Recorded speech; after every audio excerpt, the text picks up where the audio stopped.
Caster Desk have an answer that will please you too much. However, I can promise you the 10 players in the middle of this arena full of people in the middle of London are ready to provide that answer. Faker rebooting, locking in, preparing himself for another Game 5 on the world stage. It has only happened 4 times in finals across the history of Worlds, and Faker has been in 3 of those. He has lost 1 to DRX, he has won 1 all the way back in, a 1-1 against Samsung Galaxy, in 2016.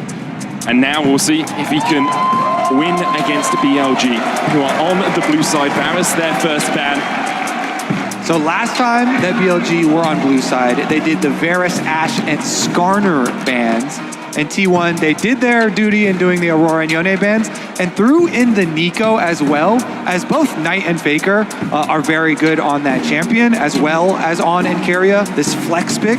But I'm really curious, will they still ban the Nico once again? I think it's Kalista. I think they'll take it away. I think it's proven to be too strong in this series, and I don't think they're going to allow it to go through. Honestly, I agree with you. I just think that the Kalista is just such a powerful bot. We had the same conversation where it's a question of, do you trade Kalista for Jax? And then T1 couldn't find much success from the Jax pick, and BLG really made the Kalista work for them. Now they have to make the decision. The Kalista will be banned, but that does mean that in Game 5, Bin is going to get his Jax, and without hesitation, he immediately locks it in. All right, are we going to get the Zeus Gragas, the Zeus Gnar, perhaps? I mean, you have to trust in Zeus. He's shown that his Gragas is an effective answer into the Jax. I would call it an old school counter pick, but it's the one that Zeus has been leveraging throughout this World Championship. I don't think they need to lock it in now. They could grab themselves the Vi if they wanted to, perhaps even the Renata for carrier once more. They're hovering it. Locked in straight away. Bin lays down the gauntlet, and Zeus immediately answers. Bin has only lost 3 times on his Jax this year. Twice against T1, once against Genji. Now we'll see if Zeus can stand in his way once again. T1 looking towards perhaps a Galio in the mid lane here for Faker. And it's going to be locked in as well, so they have a very tanky front line already. Gragas obviously has a big sustained tank, the Galio as well, which is pretty much unkillable unless you can manage to get ahead of him. I'm honestly surprised to see the Galio locked in this early for T1 rather than securing something like the Xayah Rakan for themselves. They've chosen to go for it maybe in anticipation of BLG potentially going for the Sylas and knowing that the Galio can be an effective answer into it. Elk gonna get himself his Kai'Sa. Ooh, we have to think they're gonna build more on top of this dive then. For BLG, yes, some strong side laners plus some dive. It's just comfort. BLG are just saying, how comfortable can we be? Oh my goodness. Jax, we'll give Elk Kai'Sa, we'll give Knight Ahri. That is the epitome of what BLG like. How many legendary player champion combos are we gonna get in a deciding Game 5 of World Finals? Knight on his Ahri, Bin on his Jax. Those very well, if they win, would be their skins. I mean, Knight, he's world famous for his Ahri. This World Championship hasn't had the best win rate for him, but you cannot afford to underestimate it. The Xayah going to be locked in for T1. You imagine that Rakan is going to rise in priority. BLG likely looking to ban that one away. 100% agree with you there. It just works too well with the T1 comp. Let's see. What will the bans towards BLG be here for T1 though, as we try and whittle down? I mean, possible jungle? Yeah, possible jungle takeaways here for Shun. I mean, if BLG continue down their comfort route, do you just get rid of something like the Rakan as well? Obviously, T1 kind of want the Rakan themselves, so BLG will remove it. In the end, no one's getting Rakan. I'm thinking like the Vi is just such a no-brainer pairing with the Ahri as well. True. But they do leave the Vi up there for Shun to take. The Kindred ban is like, okay, we can see how much comfort you're drafting. We're not going to allow that. Man, but Vi, I would even prefer a Vi over a Kindred if we're running Ahri, plus we have lots of dive on our side too. The Renata, a no-brainer as well. Follow up to the Rakan ban there. Take away those 2 primo picks for Keria. Too good against dive. I'm wondering if they put Ona on something a little more carry-orientated. was thinking maybe Viego, but I don't love it. I feel like Vi does make the most sense. The Poppy into Poppy the Jax. In terms of damage, though, but it's so good at shutting down all of these carries that BLG are already it's also showing. a flex pick. You can also put it into the support position so they can wait to see what BLG draft and then decide after that. Because you're 100% right, Kobe. Poppy and its ability to mitigate the dashes on the side of BLG is a very powerful pick for sure. Ooh, What's it gonna be, Shen? looking towards the Jarvan. Wait here with bated breath. It's locked in. Aggression, aggression, aggression. Dive, dive, dive from BLG. It actually makes more sense. I was previously talking about Vi, but the Jarvan ultimate is better versus Xayah than the Vi ultimate is. So much better there. So really, really intelligent move. On, likely, deferring to another one of his comforts, the cheeky hover. Showcasing some confidence there. There's the Rel. I will say Poppy is really nice into this entire BLG lineup. The question is now, is the Poppy going to support? Will Carrier be piloting it, or will Owner be the ones with his hands on it? It's synonymous with Owner to me. He has such a great record on this champ that my expectations are Carrier is looking through his support pool right now, wondering where they go, but it seems like perhaps T1 want to flex it. I mean, we talked about the damage, and I was a little bit worried putting all that damage responsibility onto Gumayusi. By bringing in the Xin Zhao, it does increase the amount of damage that they have. And we think about mid-jungles, it was kind of the story coming into the series about how Knight and Shun have been working exceptionally well throughout the bracket stage and finding advantages for BLG, and have really been playmakers when it came to the team fight. And Faker and Owner, a core part of the success of what makes T1 so good. Now, here in this game, those mid-jungle synergies are going to be crucial, as I'm expecting standard lanes. It's Zeus' Gragas versus Bin's Jax in the top side. Faker's Galio, a tried and true throughout his legacy, versus Knight, a player that is looking to make his name on World's history with his signature champion. We couldn't have asked for a more exciting draft here in Game 5. 100% I agree. Already just with the draft, I think that this is the most exciting game of the entire series from what we've seen. Both of them have capabilities of fighting those critical, important top-side fights around the grubs early on into the game. Xin Zhao plus Galio, such a good combo. The Jarvan plus the Ahri, also such a good combo. And we get Bin's legendary Jax versus Zeus legendary, I would say, Gragas at this point. He is 23-4 on the Gragas all time. Impressive stats, to say the least. One last time we go to Summoner's Rift. One last time we see the defending champions battle against the first seed from the LPL. One more time we see these titans on the Rift challenge each other. One more time we see the weight of expectation so great on these two teams' shoulders. One more time. And there's so much on the line for both sides. BLG getting some revenge for last year's World Championship as T1 made their way through every single LPL team. T1 looking to raise their 5th trophy. LPL and BLG looking to hoist the Summoners Cup. So much on the line, and a single game will decide it all. A standard line of scrimmage to start off the game. I keep my eyes on pathing up towards the top side. A lane swap possibility seems very real. We were optimistic, we were hopeful for Bin versus Zeus, but it looks like we're going to be denied. Yeah, looks like we are. The ward goes down in defense for T1. Sweeper comes out immediately, though, for BLG as they move in for that lane swap. Now we got to track, are they going to try and soak experience this time around for their level 2s to defend against these dives? Looks like Zeus just immediately going right down, and we'll head on through that mid lane once again. Owner starting on his wolves right now. Carrier spotting Bin out. Bin was trying to get to the wave to try and soak some of that XP, but couldn't get in range. Zeus has been able to get a little bit of XP out of mid as Knight is just catching that wave that Faker and Zeus will push forward. It's going to be a split map. Bin goes in with a counter-strike here. Tries to get into range for some of those minions dying. He didn't get any XP. Yeah, look at that. It's that melee right there that was one auto away. He does soak a little bit now, though. I mean, every little bit. We're on pins and needles because of soaking experience and lane swaps. It's every little bit that top laners can get. Note that Zeus grabbed XP in the mid wave and is now making a way towards top. On has path towards bot, preparing for the potential dive, knowing that the split map has come through. Zeus going to take a bit of damage, a lot of damage from Elk, but he's going to tick over to level 2, and he should be fine now on the top side. And they should be able to defend this dive. On was able to soak his level 2 before heading down. There's so much CC with a Rel plus Jax. I think that Elk's already swapping as well. So Bin's going to get level 2 here.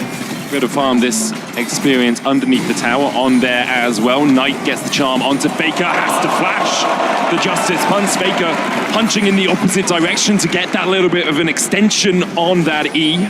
And it might seem weird that he would do that, but it's because he knows that Owner is on the bottom side of the map, and he hasn't showcased on the bot lane dive, meaning that he's in the jungle, and the possibility of him showing up mid is very real. Knight showcasing that respect, doesn't want to give over first blood. He's getting pushed underneath this tower, but his farm is doing just fine as Faker on the Galio continues his pressure in mid.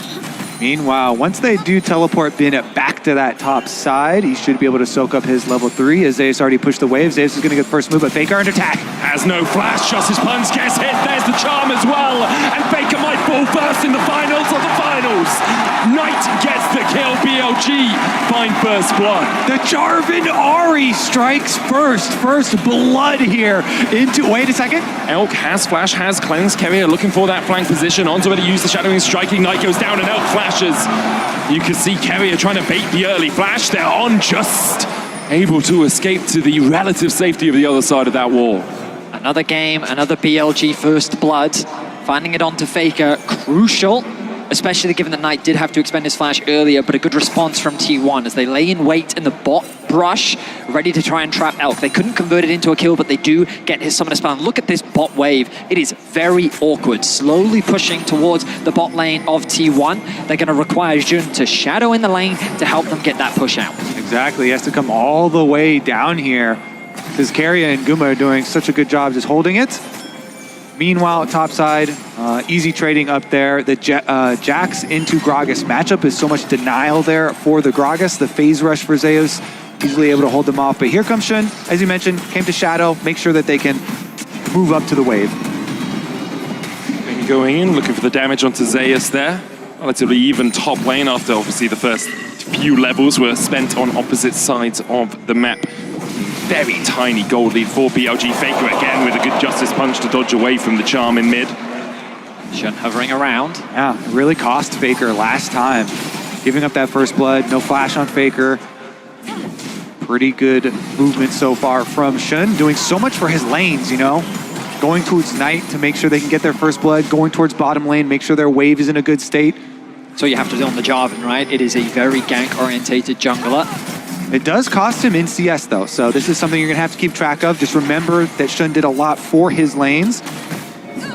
Now he's gonna try and catch back up though and see if he can full clear the rest of his jungle. And, you know, you can sit there and go, oh, it's a shame that T1 didn't get that kill in the bot lane 2v2, but they still benefited massively. You look at the AD carry difference, and because of the farm that was denied from Elk and the wave that Gumayushi was able to catch, he finds himself with about a 200 gold lead, and now he paths back up towards top. T1 have done this consistently, ready for the grub spawn. Faker ticking over to level 6 very soon. Nice trade onto Keria. It's going to make this contest of the grubs very difficult for T1, but Ona has found an angle onto Bin. Bin has the flash here. Ona dash forward with that audacious charge. Hits him with the Wind Becomes Lightning. There is the counter strike out from Bin. Ona happy enough to eat that. You can see the TP coming in from Zeus as well as T1 are bringing more members up towards the top side. Faker has the hero's entrance to come in from mid. On looks for the engage. The flash away is T1 disengaged for the moment. Ona jumping back in. There's the hero's entrance. Keria gets the slam into the wall. It's on. Almost falls. He gets punched by Faker. And now Bin and Shun have to escape. But Zeus does not want to let them get away. The explosive cast knocks them back in the end. T1 will win the fight. In a series that has been so focused on grubs, in the game number 5, all 10 players show up, and it is T1 who get Owner's Poppy Slam into the wall on. They get the kill, they get the grubs, and they immediately get turret plate money. T1, even though they conceded first blood, they set up for the grubs extremely well, and BLG got caught off guard. You feel that, Vedius? That is a wave of T1 fans. We look back at the replay.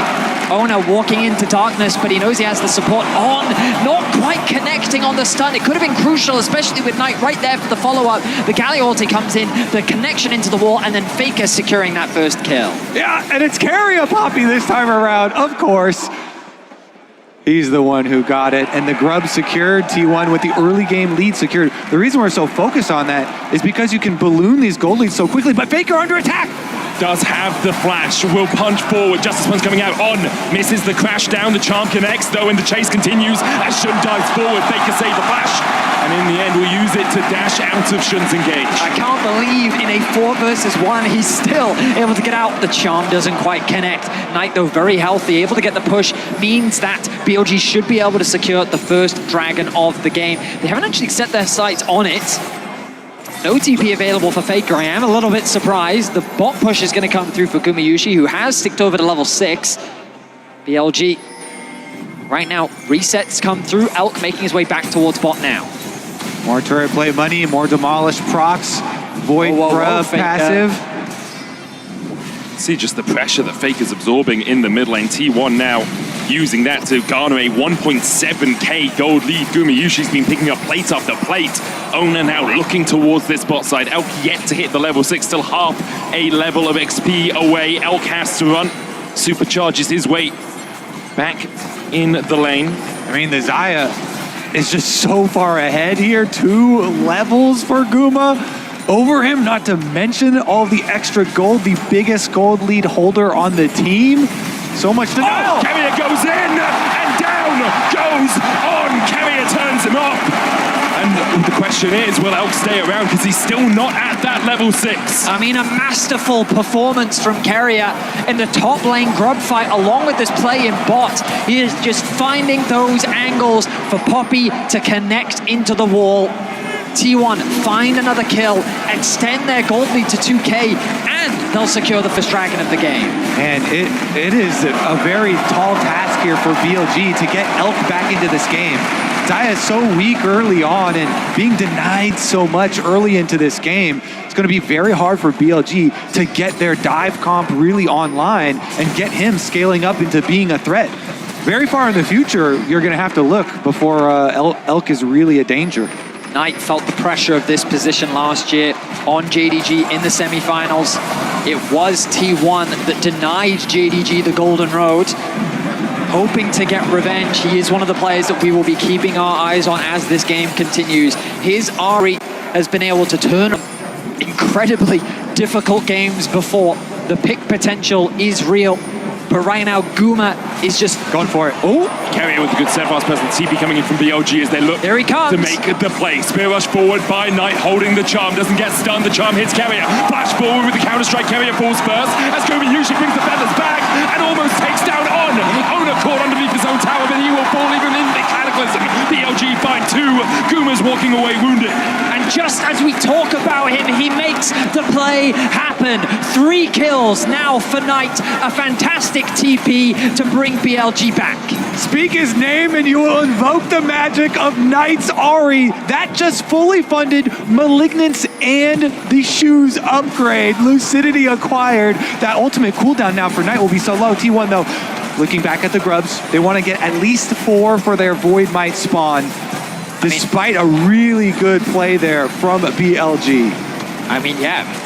The bot tower falling means that there's a huge wave as well. Knight forced to catch it, doesn't have the TP. Bin and Knight committing all of their summoner spells to make this play happening. The idea of shutting Gumayushi down is so important because of how much of a threat he is. Bin gets a nice flash, 2-person stun off, and they give the initial kill over to Knight. On's then able to disengage while Gumayushi does get away. Knight's able to secure the second kill as well. The kills in favor of BLG, but the gold still in the hands of T1. So much pressure on the shoulders of these BLG players, and now even more so onto that of Knight, a player that is so well-renowned in the LPL here, really looking to take that last step and acquire his first world championship. He is the richest player in the game on Ahri, such a playmaker. Can he do it? That's the question that everyone asks themselves in moments like this as well. For BLG, it would be the first time they have won a world championship. For T1, it would be their 5th. Faker so often leads the charge. Now it's Knight who has to take the charge into his own hands. Carrier looking at the sun into the wall, the TP coming in behind as T1 begin to draw out their battle plans. Faker looking for that flank, BLG disengage. T1 can't quite find the fight that they were looking for right now. Faker doesn't quite realize he's sitting on a ward, but chooses not to overcommit to the play. TP's in ready for the action to kick off, but nothing too chaotic just yet. 1:15 until the next Rift Herald spawns. The bot lane has been completely abandoned. As T1 looking to now provide support for Zeus. See if he can push that wave underneath the tower.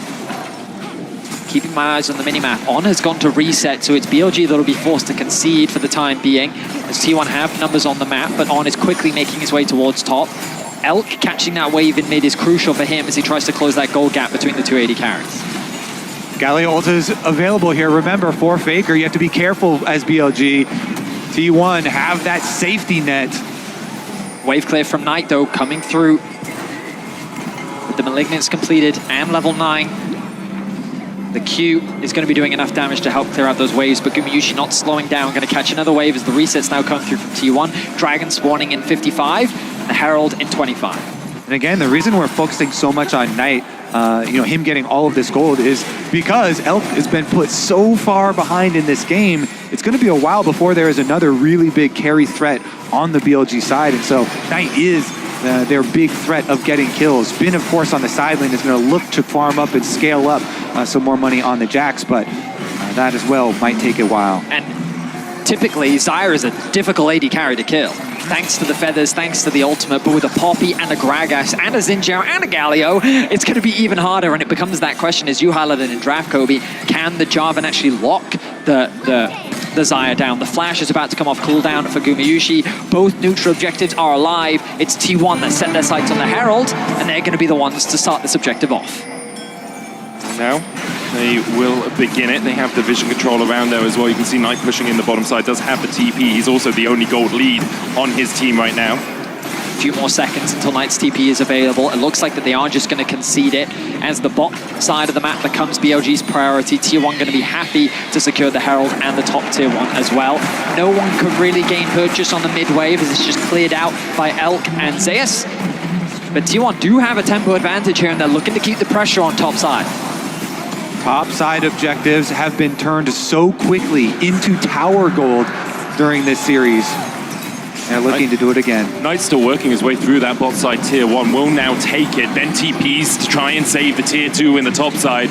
Rift Herald was not put down by T1. They just disengage as soon as they see that teleport used, that investment from BLG. They'll happily take it. Zeus is catching the wave in the bottom lane, so T1 not losing any gold on the map either. Yeah, BLG feeling like they need to invest Knight's teleport to deny that big influx of gold from one of those side lane secondary turrets to try and stop that snowball that has been so prevalent.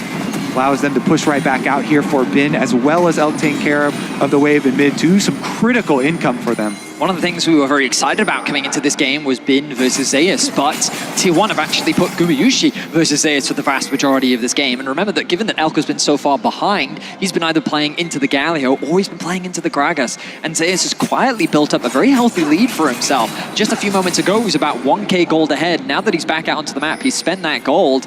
And Bin yet to actually complete his first item. Let's see if this back will secure it for him. And there it is. So now the Trinity Force finished for Bin. He's going to feel a lot more confident as we get closer to these mid-game fights. Still about 1,000 gold lead for T1. A Drake Capice, Hex Tech to T1, Infernal to BLG. The Grub's advantage as well with that Rift Herald in pocket means that T1 do have the pressure advantage on the map. If they want to push in like this, they'll take a Tier 2 in the top side with 3 towers to 1 in their favor. Yeah, I think BLG here, just keep Elk in mid lane here where it's nice and safe with your outer tower still up. Farm up with the Static Shiv on the Kai'Sa. Keep on farming till he can at least get his second item here. Then they can try and look to actually contest. Little cheeky steal away attempt here on the blue. Should be good. You can feel the tension. 3-2 in kills. 2k the gold lead for Tier 1 after securing that top Tier 2. The fact that Elk still finds himself very far behind is definitely a point of concern, but in terms of XP, he's been able to accelerate, actually get ahead of Guma, because T1 have been playing so much around their AD carry to put pressure on the map. Base is going to be interrupted there by Carrier, but BLG quite happy to play this game slowly for now. They're not in any real risk. The Baron is still 2.5 minutes away. What's crucial is that they get items on Elk and that he can have impact in these later fights. Put pretty drastically behind in the early game, so the gold, it fluctuates between about 1.5 to 2k between the two teams, which BLG will be happy enough with considering how the early game went. Faker lying in wait here to see if Knight oversteps. Knight just wants to push out the wave and then get himself back to base. Bin pulling the wave across a little bit here, but with the counter-strike, he will just start to push this one towards T1 again with 2 minutes on the Baron and 2 minutes on the Cloud Drake. Expectation is everything will calm down over these next 2 minutes until we start to see that vision play begin to be established for the neutral objectives. Yeah, BLG doing their best to clear out the deep vision that was left behind by T1. Whenever you're retaking the opposite side of the map, you have to be so careful clearing out those wards. So they are good at getting off these very quick flank plays. Herald used for that prow mid. Charge won't be enough to take the whole tower, just a nice little chunk there, soften it up. Bin does have a tower in that top lane that he can start to pressure towards. You can see Zeus working his way up towards that, but I think Bin with enough time should be able to just chunk that tower down. It will be BLG's second of the game. Zeus there to respond. Shen pathing towards top as well. The pressure perhaps towards them, but it's this game of this ebb and flow where Faker pushes out bot, he then goes into the fog of war, Knight has to answer, so BLG realize, well, we can't force a play because Faker's always going to be able to respond first. Knight answers the bottom side, then TP's back in, so now BLG have the impetus to put a bit of pressure back down onto the map.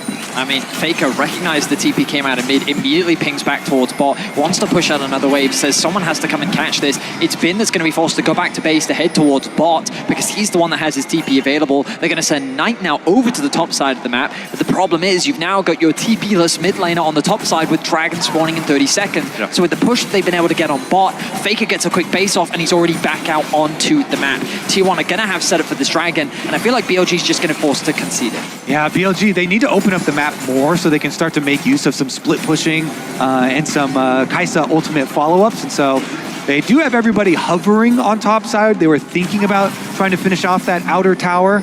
They don't want to overextend too early for it, though. I think that they should commit to it, though. T1's obvious play next should be towards the Dragon. They've set up good vision towards it, and Knight knows that he doesn't have TP and he's on the top side of the map. They will spot out Faker as Bin and Zeus go back and forth on trades, but you're seeing how effective this Gragas is. Cosmic Drive Fimbulwinter is doing a lot of work here. They get the knockback as well. Carrier with the steadfast presence position is here to try and help out his top laner. That Fimbulwinter Cosmic Drive combination is causing a lot of headache for Bin. That and the phase rush, some very useful tools for Gragas to always keep you at arm's length or belly's length in his case. Meanwhile, Knight did end up finishing off that outer tower, that extra gold that they wanted in payment for the Dragon. So they still got a bit of what they wanted. BLG kind of giving up the minimum amount here in order to still get some trade back. Ultimately, yeah, I think it's the best trade for them rather than try and force the fight around the Dragon at this point in the game, especially when you know that Elk still hasn't even completed his second item. Meanwhile, Gumayushi, Infinity Edge. Such a powerful item spike for the Zion. Elk just finishes his Ginsu's, as you say that statement, Betty. There is 2 items on the Kai'Sa, but she scales up so well as the game goes on. And they get towards the time when that W is just artillery more than anything else. And there's so many things that he has to consider when he's going in for it. You know, he's playing against, like you said, the Poppy plus Galio plus Xin Zhao and even Gragas. So BLG definitely going to be looking to control some vision first so that actually they can be the ones to try and set up some picks. Now, in game 4, you said with confidence that you don't expect the game to end in 27 minutes. I feel like this game isn't going to end in 27 minutes. With how tense it's been so far, with clear win conditions laid out for both sides, the 4th Dragon of the game is where I expect a lot of action to be happening. In the meantime, both teams are prioritizing farming, looking for outer objectives, and ideally, if either one of them could break open that mid tower, that would be great. But in terms of the siege, I think that it's not easy for either side, given the amount of wave they do have, but that point of tension continues to build up as both of these teams fight for that crucial edge to help determine who will be the 2024 world champion. For Elk, for On, for Shun, for Knight, it's their first time here in a Worlds final. Knight has fallen short a couple of times in the past for T1. Obviously, they were here last year. They've been here 3 years in a row. Weren't able to win it in 2022, but in 23, they dominated Weibo. They dominated the LPL. Managed to take down 4 teams in that year, and now, 3 teams in that year, now alongside that top esports, looking to add BLG as a name to that list, but BLG have not lost a best of 5 versus T1. They just haven't played them at Worlds before, and here we sit 23 minutes in on a knife edge between these two titans. Reminder how close BLG was without Knight. The whole idea behind bringing Knight into this roster was to help push them over the edge, to give them that last bit of power needed to get them to where they are today. They've ultimately built this roster to get to this point against, as Azael said on the desk, possibly the greatest roster that League has ever seen in history with their continued international dominance. Meanwhile, the T1 roster here. Legends already with making 3 world finals in a row, looking to win 2 back-to-back. And we get the side lanes traded. Jax on bottom side, Galio on the top side. Mid lane waves traded back and forth as we just build and build to this crescendo of pressure in our final game of the year. It's crazy that it's all come down to this. So many comfort picks on both sides. The Sunlit Sky now finished for Bin. 2 items finished for him. Junglers starved of gold a little bit, as we often see at the highest level. If they could secure that second item ahead of this crucial fight, that would be absolutely huge. Both now fighting for vision. Resets come through for Zeus. He's making his way back out onto the map. Has the arm guard, a crucial pickup, providing a little bit more durability and just time-wasting potential in the upcoming team fight. Dragon a minute away. We get ever closer to that crucial objective. Arm guard also finished for Knight. The bot wave pushed in. Elk not yet completed that Nash's Tooth, meaning he's not quite at the point of that consistent poke that we often see from the Kai'Sa. He's almost there. Has the blasting wand, has an amp tome as well. Gumayushi on the other side, sitting on a Zeal alongside his IE in the Essence Reaver. It feels like one of those games where a single fight's going to decide it, you know? As soon as a team starts snowballing, it's a Drake into a Baron, into a few towers, into a gold explosion. And I think why we see both teams so tentative about making that play.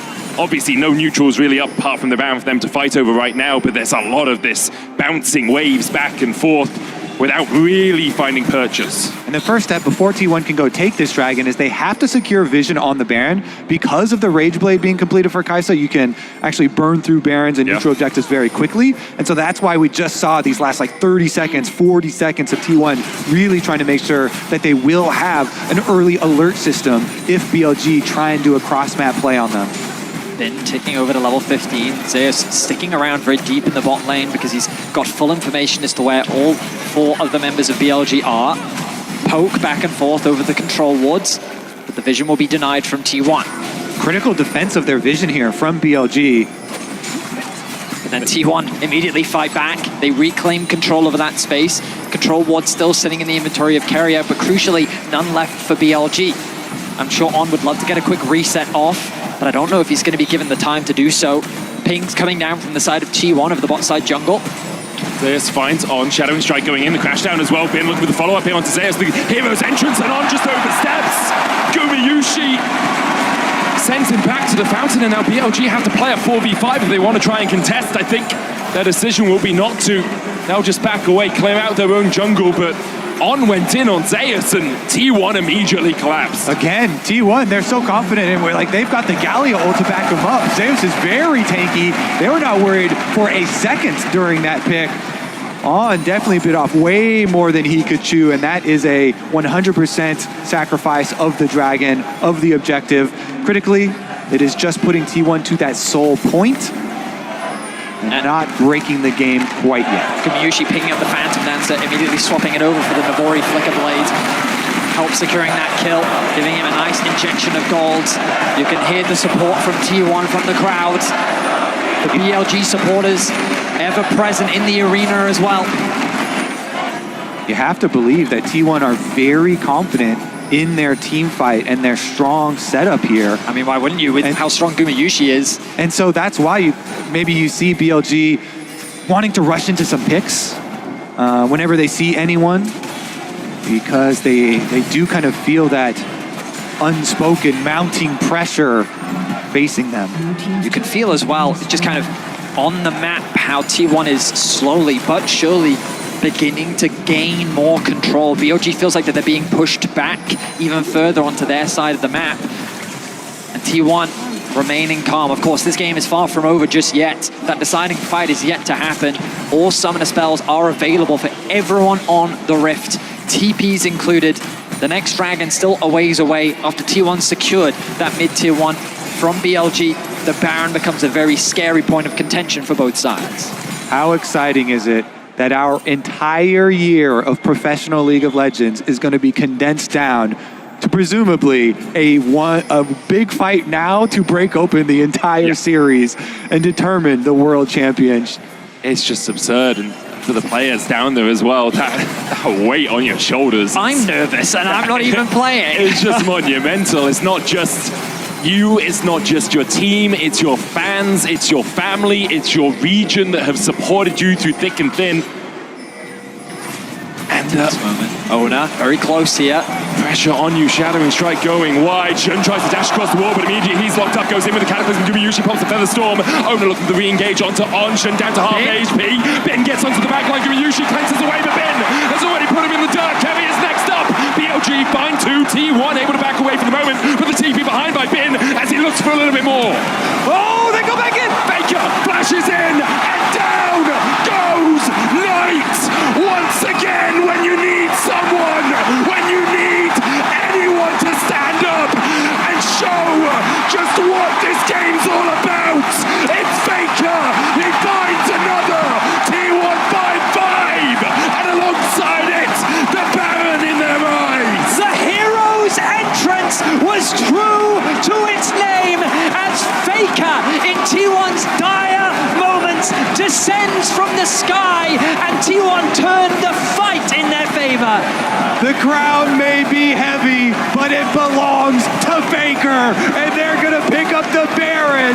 What a turnaround! BLG had started out so well. They killed Gumayusi. They had them on the run, but the turn from T1 was better. The flank that comes in from Bin to follow up the engage from Jun, and crucially, you're gonna see a charm come through from Knight that forces Gumayusi's flash. You think that the combination between Knight and Bin is enough. Taking out Gumayusi should have been the key. So look, the ultimate comes in from Shun onto Gumayusi. He's gonna ulti because he has no choice. He has to in this situation. And then the charm from Knight there forces the flash from Gumayusi.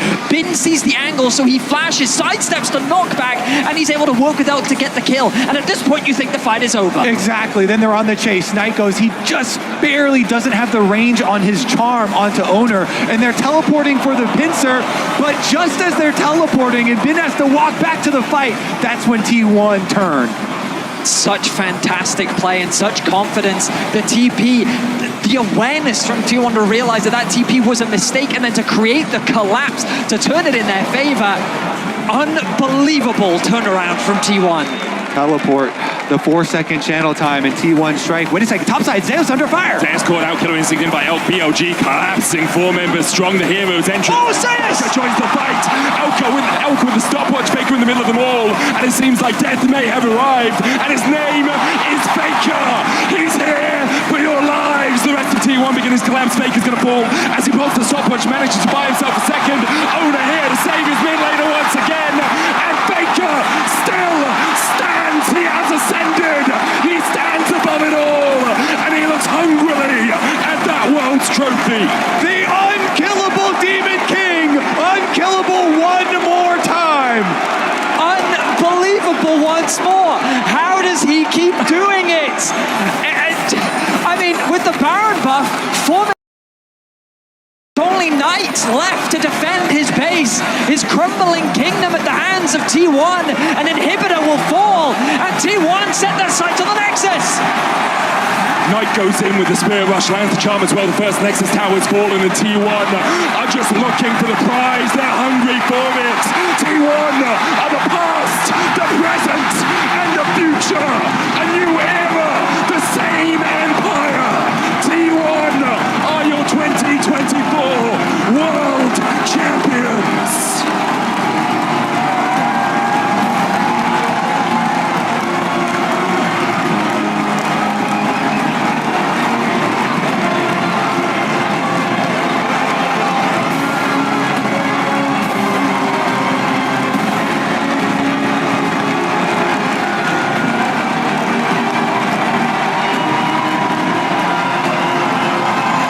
3 World Finals in a row for this roster.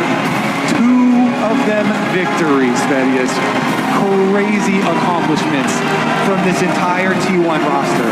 And just the way that that game ended, for Faker to make the plays that he did, he is the GOAT for a reason. And this will be his 5th World Championship title. We are witnessing such a legendary resurgence from T1. A new era for T1 and an incredible performance.